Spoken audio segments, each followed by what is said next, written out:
Hello friends, welcome back to Vishesh classes. जैसे कि मैं इसका बता चुकी हूँ कि हम कंप्यूटर साइंस पेडागोजी कर रहे हैं, ठीक है। बीएड का ही लेक्चर है, ठीक है। वैसे लेक्चर मेथड आप किसी भी उसमें कर सकते हैं। मेरे ख्याल से ये अगर पेडागोजी की बात हो रही है तो किसी और में भी पूछा जा सकता है। मुझे किसी और का सिलेबस नहीं पता है, to be very honest, but still अगर आपको है कि अगर आपको किसी और के उसमें देख रहे हो तो आप थोड़ा बहुत मॉड्यूलेट करके अपने उसमें भी लिख सकते हो, क्योंकि लेक्चर मेथड सब में कॉमन ही है, ठीक है। कि कोई भी टीचर एक लेक्चर मेथड में कैसे एक्सप्लेन करता है, ठीक है। तो मैं इससे पहले कंप्यूटर साइंस पेडागोजी का सिलेबस एक्सप्लेन कर चुकी हूँ, तो अगर आपने वो नहीं देखा है तो उसको देखें, क्योंकि उस सिलेबस से आपको समझ में आएगा क्योंकि मैं यूनिट सेकंड से क्यों शुरू कर रही हूँ, ठीक है। तो यूनिट सेकंड का मैं आपको मेथड्स ऑफ टीचिंग एक्सप्लेन कर रही हूँ, ठीक है।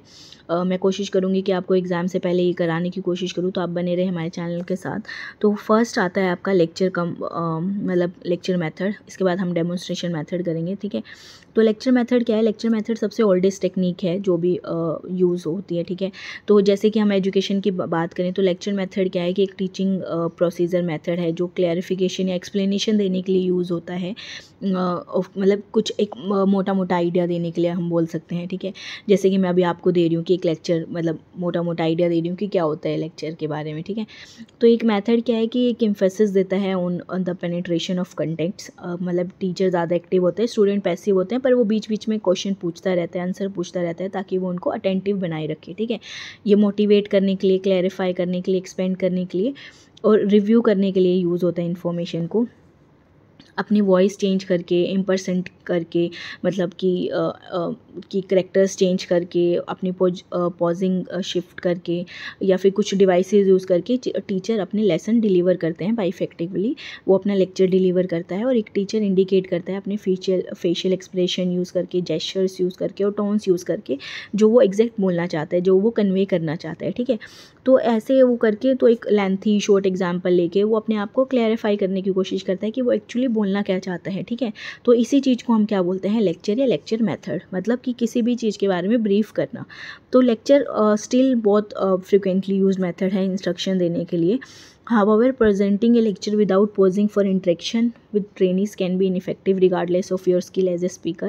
मतलब देखो, अगर मैं आप बोलती जाऊँ, बीच में कुछ पॉज ना दूँ, या फिर कैसे भी मतलब एक ही टोन में बार बार बोले जा रही हूँ, आपको समझ ही ना आए, मतलब आप बोलने में अच्छे हो पर आपको ये नहीं पता कि मतलब आपका टोन अच्छा है, आपका सब कुछ अच्छा है, पर आपको यही नहीं पता कि आपको पॉज कहाँ देना है, आपको रुकना कहाँ पे है, या फिर कुछ भी।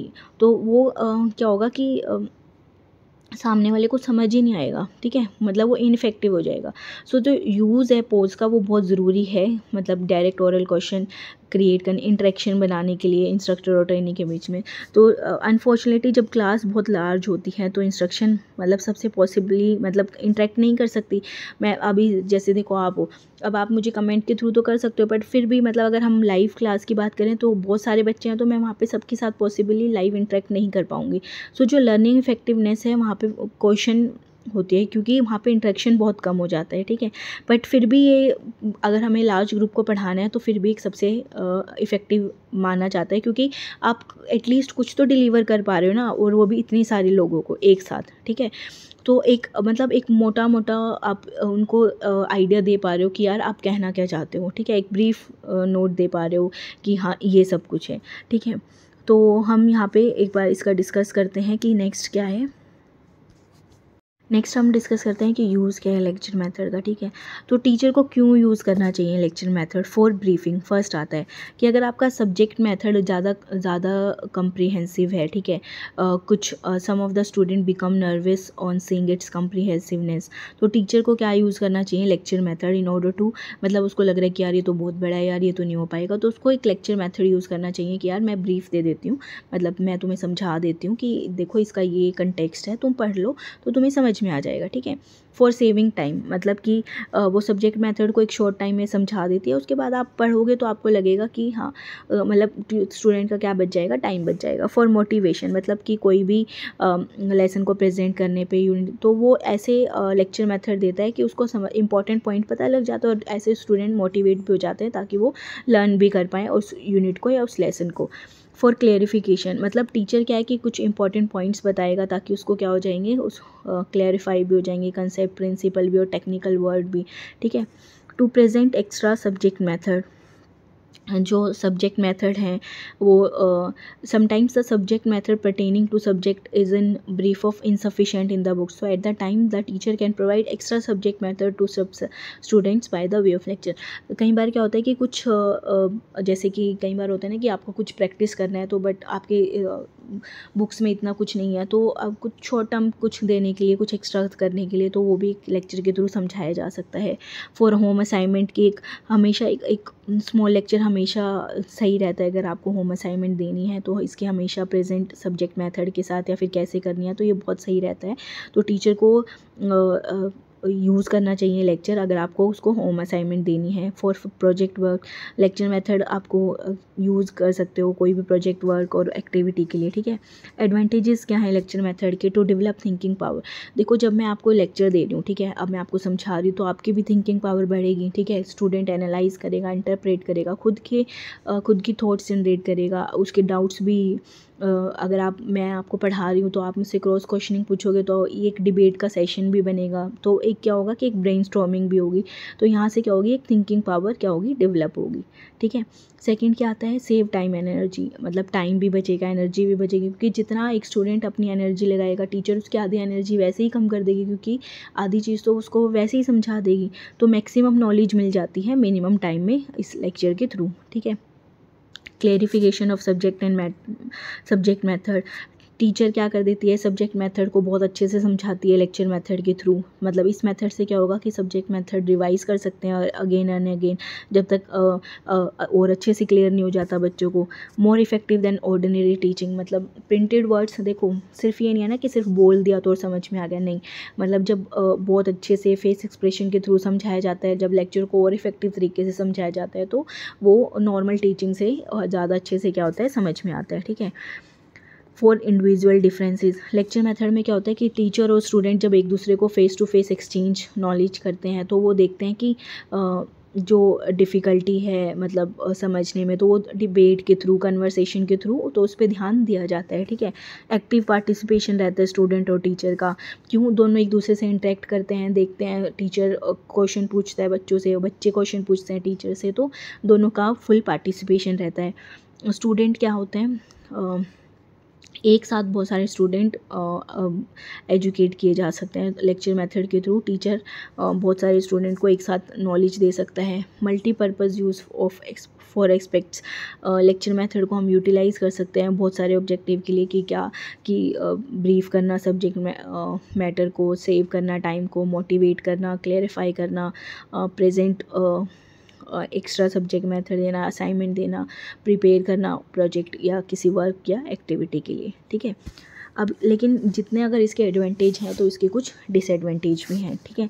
तो फर्स्ट क्या है, अननेचुरल मेथड, मतलब लेक्चरल मेथड को माना जाता है कि एक अननेचुरल मेथड है, क्योंकि इसमें क्या होता है कि कई बार क्या होता है कि पैसिव लिसनर भी बन जाते हैं। जैसे कि अब मैं आपको बोले जा रही हूँ तो क्या पता आपका ध्यान कहीं और चला जाए, मतलब आप कहीं और आप सुन रहे हो पर आपका ध्यान कहीं और है, तो ऐसा हो भी सकता है, होता भी और ऐसा, ठीक है। सेकंड है कि इग्नोर प्रैक्टिकल एस्पेक्ट्स, मतलब कि यहाँ पे सारा क्या है, थ्योरेटिकल है, कोई प्रैक्टिकल चीज़ ही नहीं है। मतलब कि लेकिन मतलब यहाँ पे कुछ ऐसा ही नहीं है कि लर्निंग बाय डूइंग हो रहा हो, मतलब कुछ करने से हो रहा हो, सारा बोलने से ही हो जा रहा है। टेम्परेरी नॉलेज, मतलब क्या है कि यहाँ पे क्या है कि नॉलेज कुछ टाइम के लिए, परमानेंट नहीं है, कि कुछ स्टूडेंट भूल जाएंगे थोड़े टाइम के बाद। ज़्यादा बर्डन किस पे है, बच्चे, क्योंकि टीचर्स के ऊपर, सॉरी, क्यों, टीचर को एक ही दिन में 7-8 लेक्चर डिलीवर करने पड़ते हैं। इंडिया में है भी ऐसा, ये बहुत डिफ़िकल्ट टास्क है, क्योंकि एक ही दिन में एक टीचर इतने सारे लेक्चर प्रिपेयर करता है और उसको इंटरेस्टिंग मैनर में बनाना ये भी पॉसिबल नहीं है। अनइंटरेस्टिंग और बोरिंग, लेक्चर मेथड कई बार क्या हो जाता है, बहुत अनइंटरेस्टिंग हो जाता है और बोरिंग भी हो जाता है, क्योंकि इतना पढ़ना एक ही दिन में ना तो स्टूडेंट के लिए भी पॉसिबल नहीं है। Lack of real teaching, lecture method से जो करिकुलम है वो तो फिनिश हो जाता है, पर जो रियल टीचिंग है वो नहीं हो पाती। लैक ऑफ बेसिक थिंकिंग, अब लेक्चर मेथड के थ्रू स्टूडेंट को अपॉर्चुनिटी नहीं मिलती बेसिक थिंकिंग की, क्योंकि जो सब्जेक्ट मेथड है वो तो टीचर ही प्रेजेंट कर देता है, तो स्टूडेंट उससे सेटिस्फाई हो जाते हैं और वो खुद से सेल्फ स्टडी कर ही नहीं पाते। Not useful in lower classes, अब लेक्चर मेथड लोअर क्लास में यूज़फुल है भी नहीं, क्योंकि वहाँ पे तो ये थोड़ी है कि आपने लेक्चर दे दो और बच्चे पढ़ लेंगे या फिर खुद समझ जाएंगे, नहीं, वहाँ पे आपको अलग तरीके से पढ़ाना पड़ेगा। ये सिर्फ वहाँ पे यूज़फुल है हायर क्लासेस में।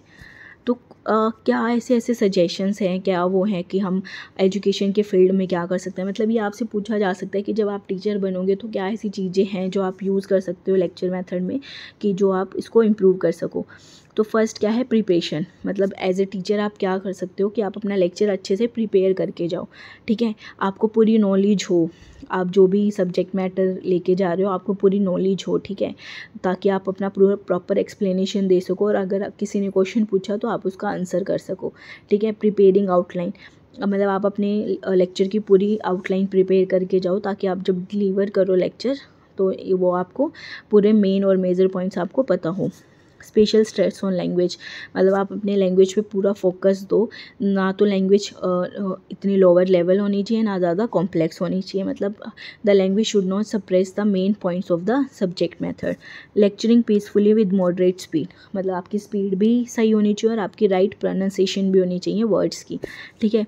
Stress on pronunciation and posture, मतलब टीचर आपको क्या होना चाहिए कि जो स्पेशल केयर है वो अपनी राइट प्रोनाउंसिएशन तो होना ही चाहिए और जेस्चर्स भी आपके क्या होने चाहिए, सही होने चाहिए। साथ साथ आपकी जो ऑब्जर्वेशंस है स्टूडेंट पोस्चर की वो भी होनी चाहिए कि वो स्टूडेंट्स आपकी तरफ ध्यान दे पा रहे हैं या नहीं, या फिर किस हद तक वो आपके तरफ ध्यान दे पा रहे हैं, ठीक है। यूज़ ऑफ टीचिंग एड्स, जो पिक्चर्स, मैप, मॉडल्स, जो भी असिस्टिंग मटेरियल है वो सब सब यूज़ हो रहे हैं यानी वो सब रिक्वायर्ड प्लेसेस पे हैं यानी, एग्जाम्पल और स्टोरीज़ का आप यूज़ कर पा रहे हो यानी, ब्लैक बोर्ड का कितना यूज़ कर पा रहे हो। आपको चाहिए कि आप उसको क्या पूछो, क्वेश्चन आंसर्स पूछो, मतलब जितने आप उनसे इंटरेक्ट करोगे उतना ही वो ज़्यादा क्या रहेंगे, इन्वॉल्व रहेंगे। टू क्लियर डाउट, मतलब कि फुली और थ्रोली आप अपनी उनकी जितने भी स्टूडेंट्स के डाउट क्लियर कर पाओगे उतना वो कन्वर्सेशन क्या रहेगी, ज़्यादा मीनिंगफुल रहेगी, ठीक है। तो आई होप आपको ये लेक्चर मेथड समझ में आया होगा और लिखने के पर्सपेक्टिव से भी आपको जितने पॉइंट आपके समझ में आए हों आप ये लेक्चर को फिर से देखो चाहे डबल एक्स स्पीड पे करके देखो, पर जितने लिखने के पॉइंट से भी आपको समझ में आए हो आप उसको एक बार लिख के भी देखो तो आपको ये समझ में भी आएगा और आप वहाँ पे अच्छे से लिख भी पाओगे। ट्रस्ट में बीएड को क्लियर करना कोई मुश्किल बात नहीं है, बहुत अच्छे से क्लियर हो जाएगा। बस आपको क्या है कि आपको पॉइंट्स थोड़ा दिमाग में रखने हैं और उसको थोड़े अपने कंटेक्स्ट में लिख के आना है, क्योंकि अगर कल को आप टीचर बनते हो तो ये सब चीज़ें आपको वैसे भी ध्यान में रखनी पड़ेगी। और फिर भी अगर कोई डाउट है तो प्लीज़ मुझे कमेंट बॉक्स में बताएं और मैं कोशिश करूँगी कि जितने लेक्चर हैं मैं जल्दी से जल्दी अपलोड करने की कोशिश करूँ। अगर आपको ये वीडियो अच्छा लगा तो प्लीज़ अपने फ्रेंड्स और फैमिली के साथ शेयर करें, इससे हमें भी मोटिवेशन मिलते हैं कि हम और भी वीडियोज़ क्रिएट करें। थैंक यू सो मच, मिलते हैं नेक्स्ट वीडियो में। Thank you.